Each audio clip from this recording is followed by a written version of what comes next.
Hey everybody, Justin with Lucky 8 Off-Road, and I've got a question for you, and not you, the one to the left. Yeah, you. Should we take on a new project, Project L405? We do get calls for it, but nothing near the calls for the D5 or calls for the, obviously the Defender. So my question to you guys is, should we do Project L405? I've got one here.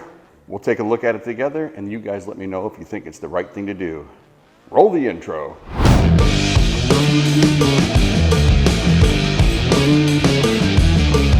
All right, let's get into it. This Range Rover is a 2016. It is a V8, so that's, man, I don't know, is that a good thing or a bad thing? When I put my foot to the floor, it's the greatest thing. It is also Carpathian gray, and that's how we ended up with it. Our friends at Land Rover Buffalo called me and said, hey, we've got a Range Rover here that you might be interested in. I said, well, what do I need a Range Rover for, man? Well, give me more Defenders. And he said, like, you might want to take a look at this one. I said, why?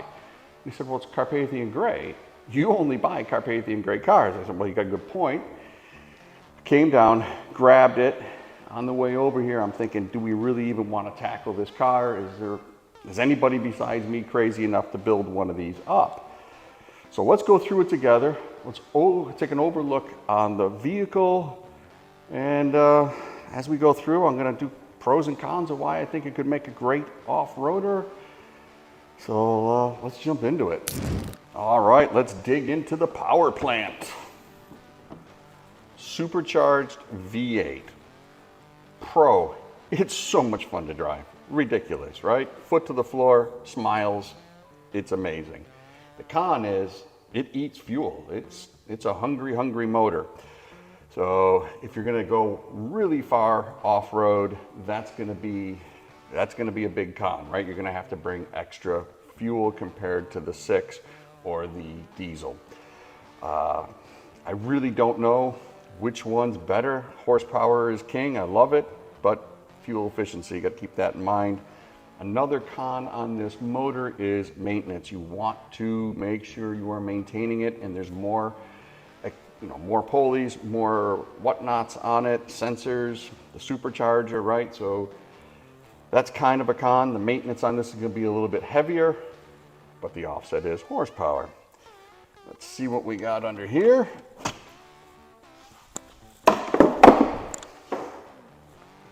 All right, this is a good thing right off the bat. I'll bring the camera and show you. As you can see, it is very clean in here.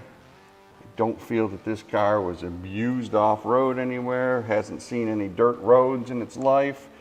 So I'm getting it kind of fresh, and most importantly, there's no rat nests in here.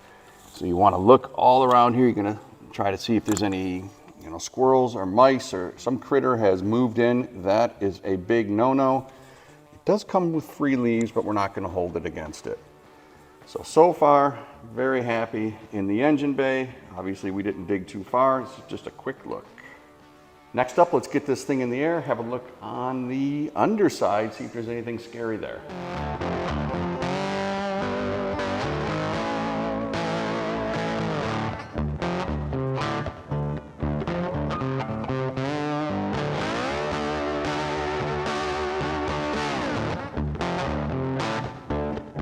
After that quick just walk through, these tanks are the first thing that jump out at me.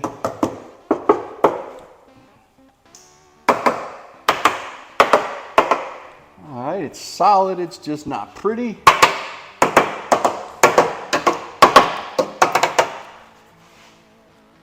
I don't like the look of it, but in all honesty, we could probably just drop them down, have them resprayed, or just replace them with something better. Probably replace it with something better. What else under here is scary? Let's have a look. All right, found something else. And this is just a little advice to anybody buying these cars. Check the ACE lines, or I can't remember what they're calling the new version of ACE, but these are the active cornering lines. What they do is they push hydraulic fluid through to stiffen up the sway bar for you. But a little bit crispy. They're solid, but I don't like them. I would probably change these out if we keep the car. Moving towards the front, let's have a look at the transfer case. Again, looks really clean. I got a feeling this was garage kept. The Buffalo snow got a little bit to it on the tank and those ace lines, but up here looks super clean. I got a feeling they took it to the car wash a lot. There's not a lot of rust here in this area whatsoever so far. Transfer case is good. Moving to the front. Here we are at the transmission. Not seeing a lot of leaks. Nothing super scary. No drips on the mat. Transmission looks good. I drove it. It shifted fine. Let's take a look at the motor. All right, I pulled the skid plate off the front. Let's have a look. Bottom of the engine oil pan, dry. Front diff, dry. Front of the transmission pan, also dry. Not seeing any corrosion jumping out at me. Let's have a look. Front ace lines are clear. All the belts look, yeah, I'd replace the belts, the hoses, nothing scary there. Man, looking pretty clean. Nothing scary under there. Let's take a look at the inside. All right, let's have a look.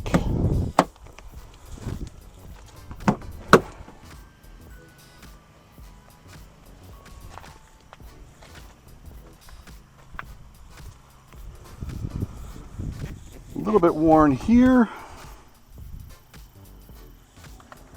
The seat's actually in very good shape. It's a little bit cracked, but with 59,000 miles, that makes sense. Car, in my opinion, is a little dirty. Oh boy. It has a crack in the bezel. That would make me mental. Yeah. That'll make me nuts. The rest of it looks pretty good. I do like the white contrast with the black. Let's have a look in the back. Just a little dirty there, nothing bad. A little dirty in the back. Ooh, got a free Cliff Bar. Love the panel roof on this.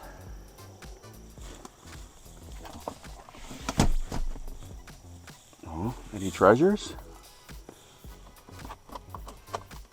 None. I was hoping it was full of hundreds.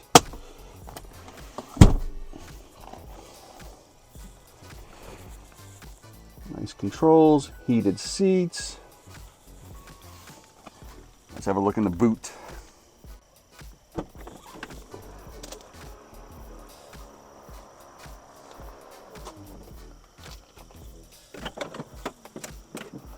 Nothing too exciting.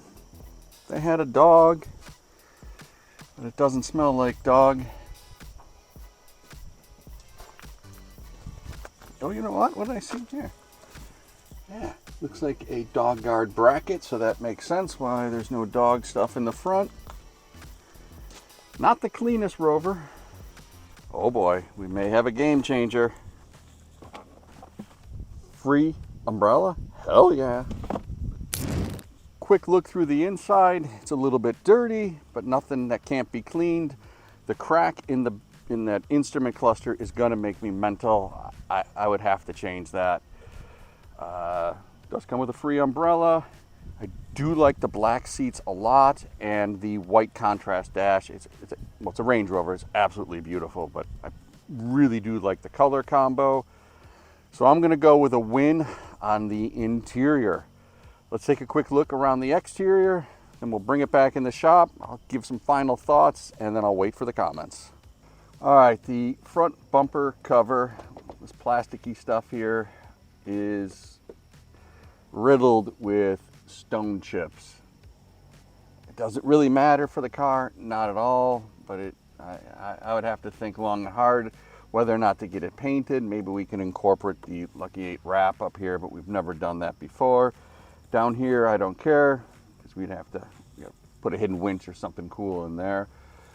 Up here, got something happened to this letter. It looks like something scratched it, so that's broken. Just change out all of the letters, not a big deal. Down the sides here, there's not much of anything. Don't see any big door dings, just a tiny little one. Ooh, look at the reflection of that handsome guy. Tiny one right there. Yeah, nothing jumping out at me. Take a look at the passenger side. Passenger side looking good also. No door dings. Oh, we got a little ugly maybe right there, but now I'm starting to be nitpicky. And the back of the car is fine. Tiny little scuff on the bumper. Nothing that I would be concerned about. All right, let's do the rundown. First and foremost, it's the right color. Gotta have a great truck. Secondly, nothing jumped out at a quick view, and stop all your rage posts. This was not an inspection. This was a quick overview to even see if the car was a contender. If we decide to go with it, we'll have to take a much deeper dive into it to make sure it's a good purchase. Third, moving along to the inside of the car.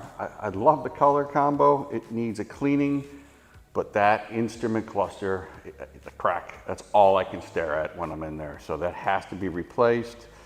A little bit of cosmetic on the outside of the truck, and that's exactly what my friends at Land Rover Buffalo said. They said, hey, we got this car. It's got a few this and that. It's probably perfect for you for an off-road vehicle. It's definitely not a show queen, so they nailed it, right? I mean, this and that, it's all easy stuff for us here in the shop. And then when it's pinstriped next week or the week after we get it built, you won't feel so bad. So good on them. And I'm all right with all of the minor imperfections in the body. So that brings us to the question, should we build an L405? Is this the right candidate? No? Yes? Tell me what you guys think.